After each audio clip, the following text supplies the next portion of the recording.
Amalan yang ketujuh yang perlu kita kerjakan sebagai saran dari para ulama yaitu adalah tatkala terjadi bencana atau wabah, kita diutamakan untuk terus memperbanyak berdoa dan yakin bahwasanya doa kita ini atau permohonan kita kepada Allah ini akan dikabulkan. Harus yakin jamaah rahimakumullah. Di dalam sebuah hadis riwayat Imam At-Tirmidzi nomor hadis 3471 dalam bab doa Nabi Sallallahu Alaihi Wasallam, datang Ibni Umar, datang dari Ibnu Umar radhiyallahu anhu, dia berkata, qala berkatalah Rasulullah sallallahu alaihi wasallam, man futihalahu minkum babud du'ai futihat lahu abwabur rahmah. Man futihalahu minkum babud du'a.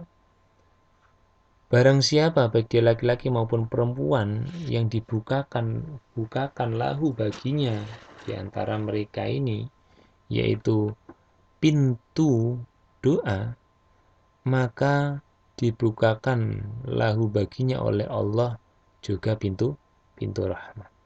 Jadi Rasulullah mengatakan, barang siapa di antara kalian, wahai manusia, wahai umatku, yang dibukakan baginya pintu berdoa, maka dibukakan pula baginya pintu rahmat. Satu paket. Dan Rasulullah mengatakan, wa ma su'ilallahu syai'an yakni ahabba ilaihi min ayyus alal afiyah. Dan tidaklah atau tidak ada sesuatu yang dimintakan kepada Allah, yang dicintai oleh Allah itu, melainkan adalah permintaan terhadap apa? Keselamatan. Jadi Rasulullah mengatakan tidak ada sesuatu yang lebih dicintai oleh Allah ketika Allah ini dimintai sesuatu, yaitu keselamatan. Jadi keselamatan atau permintaan kita untuk diselamatkan dengan segala kekuasaan Allah, kelebihan Allah ini, maka hal inilah Allah lebih cinta kepada kita dalam segala permintaan-permintaan kita. Jadi permintaan yang dicintai oleh Allah itu adalah supaya kita meminta keselamatan. Jadi kita meminta keselamatan itu Allah sangat mencintai kita di antara permintaan-permintaan kita kepada Allah. Jamaah rahimakumullah. Dan Rasulullah mengatakan, wa qala Rasulullah sallallahu alaihi wasallam, dan berkatalah beliau, inna du'a yanfa'u mimma nazala wa mimma lam yanzil. Rasulullah menegaskan pada kita, inna sesungguhnya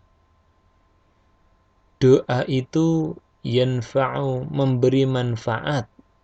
Jadi Rasulullah mengatakan berdoa ini tidak sia-sia. Penekanan oleh Rasulullah, inna sesungguhnya doa itu memberi manfaat. Apa manfaat yang diberikan dengan kita memohon atau berdoa kepada Allah? Mimma nazala, bagi sesuatu yang telah terjadi. Jadi sesuatu yang telah terjadi ini kalau kita berdoa ini kita akan mendapatkan manfaat itu. Wa mimma lam yanzil, dan kepada yang belum terjadi.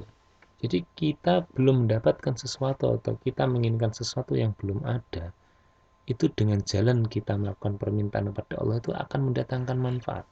Bisa jadi Allah mengabulkan di kehidupan dunia ini apa yang kita minta, sehingga itu manfaatnya. Dan juga sesuatu yang telah terjadi ini juga bisa saja dirubah oleh Allah Subhanahu wa taala. Jadi Rasulullah mengatakan, inna du'a yanfa'u mimma nazzala wa mimma lam yanzil. Sesungguhnya doa itu memberi manfaat bagi sesuatu yang telah terjadi dan yang belum terjadi. Maka Rasulullah mengatakan, tatkala engkau memiliki permintaan karena sesuatu hal, bisa jadi karena kebutuhan kamu, bisa jadi engkau terkena musibah atau wabah, dengan jaminan ini, maka Rasulullah mengatakan, fa'alaikum, maka bagi engkau wahai umatku, ibadallah, hamba-hamba Allah, bidu'a, berdoalah kalian. Jadi ini anjuran Rasulullah, ketahuilah Allah itu memberikan pada engkau suatu kesempatan untuk berdoa, dan itu akan memberi manfaat terhadap yang sudah terjadi maupun yang belum terjadi. Maka dari itu Rasulullah mengatakan, wahai hamba Allah, berdoalah kalian. Jadi jangan tinggalkan doa, teruslah berdoa dengan harapan yakin doa itu akan dikabulkan. Karena Allah Subhanahu wa taala berfirman di dalam Al-Qur'an dengan jaminan ini di dalam surat Ghafir ayat yang ke-60. Allah berkata, wa qala rabbukum, dan berkatalah Rabb pemelihara kalian, ud'auni, berdoalah kalian kepada siapa? Kepadaku, astajib lakum, maka aku akan mengabulkan doa-doa kalian itu bagi kalian, lakum, bagi kalian. Jadi kalau kalian mau berdoa kepadaku, maka aku akan mengabulkan. Ini satu jaminan bahwasanya kita mau berdoa dan doa itu kita alamatkan kepada Allah, yaitu Rabb kita semuanya, maka Allah akan mengabulkan. Ini janji. Maka dari itu janganlah kita meninggalkan doa. Maka Rasulullah mengatakan, fa'alaikum ibadallah biddu'a, di riwayat hadis di atas tadi.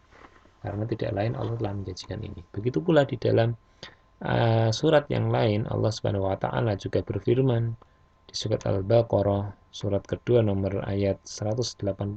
Allah berkata, wa idza, dan jika sa'alaka, bertanya kepada engkau wahai Muhammad, siapa? Ibadi, hamba-hambaku, bertanya tentang apa? Anni, tentang aku. Katakanlah pada mereka, fa inni, maka sesungguhnya aku, yaitu Allah itu, qarib, sangat dekat. Jadi Allah mengatakan, hai Muhammad, apabila ada yang bertanya kepada engkau dari umat-umatmu tentang aku, maka katakanlah aku ini dekat, tidak jauh, aku dekat sekali. Dengan kedekatanku ini sangat dekat dengan hambanya. Allah mengatakan, ujibu da'watat da', aku mengabulkan doa atau permohonan orang-orang yang mau berdoa, yaitu idza da'ani, jika mereka ini mau berdoa atau memohon kepada siapa? Kepadaku. Maka dari itu memohon itu harus kepada Allah, bukan kepada tanaman, hewan, apalagi kubur seseorang atau orang-orang soleh yang telah mati. Maka itu tidak benar. Justru itu terjadi kesyirikan, akan mendatangkan kemudorotan, dosa besar, dan dijamin tidak akan masuk ke dalam surga. Maka dari itu berdoalah kepada Allah, dan Allah janji akan mengabulkan doanya seseorang apabila dia memang memohon kepada Allah. Fal yastajibuli, maka hendaklah mereka itu juga memenuhi kewajiban li, kepadaku, yaitu beribadah kepada Allah, bertakwa dengan benar, dengan cara yang benar, haqqa tuqatihi, sebagaimana dalam ayat Allah yang lain, wal yu'minu bi, dan mereka itu iman, yakin 100% kepadaku, baik untuk urusan dunia maupun akhiratnya nanti. Apa tujuannya? Supaya Allah mengatakan pada mereka memenuhi kewajibannya kepada Allah, yaitu beribadah kepada Allah dan juga beriman. Allah mengatakan la'allahum, agar mereka ini, wahai Muhammad, katakan yar syudun, mereka ini mendapatkan rasyid, mendapatkan petunjuk. Ini jamaah rahimakumullah, jaminan bagi kita dari Allah Subhanahu wa taala, kalau kita mau memohon atau berdoa hanya kepada Allah, maka Allah akan mengabulkan. Sehingga tatkala kita terjadi satu kejadian ujian dari Allah, yaitu wabah atau musibah, bahkan juga jadi bencana, dan kita kekurangan harta, kekurangan jiwa, mungkin juga kekurangan hal-hal dari kebun kita, dan juga kita mendapatkan rasa takut, maka marilah kita perbanyak berdoa, perbanyak memohon kepada Allah, sering-sering dan terus kepadanya, maka Allah akan mengabulkan kepada kita. Karena Allah mengatakan melalui lisan Rasulullah tadi bahwasanya Inna du'a yanfa'u mimma nazzala wa mimma lam yanzil. Sesungguhnya doa itu memberi manfaat bagi sesuatu yang telah terjadi, yaitu mungkin wabah, ujian, dan yang lainnya ini, wa mimma lam yanzil, dan kepada yang belum terjadi. Maka dari itu jamaah rahimakumullah, jaminan ini marilah kita amalkan, yaitu tidak berputus asa terhadap rahmat Allah dan teruslah kita meminta. Kemudian kita akan melanjutkan dalam amalan yang ke-8 yang disarankan oleh para ulama tatkala kita dilanda musibah ataupun wabah.